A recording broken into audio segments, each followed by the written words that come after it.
skambin, labą dieną, čia važiavot per mano mišką, sugadinot, nubruzdinot medžius. Sakau, kažkaip neįtikėtina, nes sakau, buvo keliukas tiesiai pavažiuoti ir įlysti tą mišką. Nu, tas pats net operatorius, kuris traukė prieš 6 metus, sako, atvažiuok į vietą, pašnekėsim, atvažiuoju, pasirodo, mes iš kažkur kažkada, aš iš jo kažką pirkęs, pardavęs, nu, ta prasme, pažįstam. Nu ir einam. Peškom link to miško, galvoju, nu, ko tu iš manęs nori, nu, kur mes čia galėjom važiuoti. Einam. Ir taip matau, rodiklikės ant medžių, nubrėžtas, gražias. Žinai, mums reikia važiuoti tiesiai, o ten kažkas nubrėžęs tas rodiklės nusukti dešinę. Nu, sako, va čia va, jūs važiavot.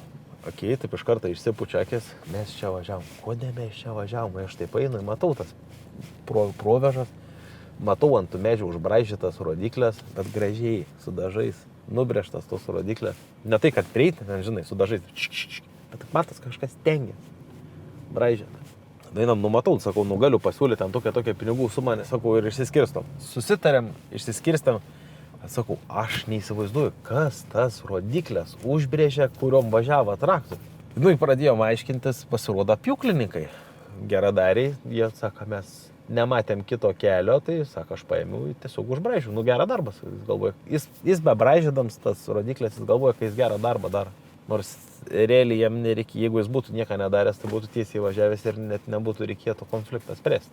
Bet ką kaltas aš, ne? O turėčiau iš jo išieškoti iš to, kuris užbraižė, nes jo neprašiau, ar kaip čia gaunas?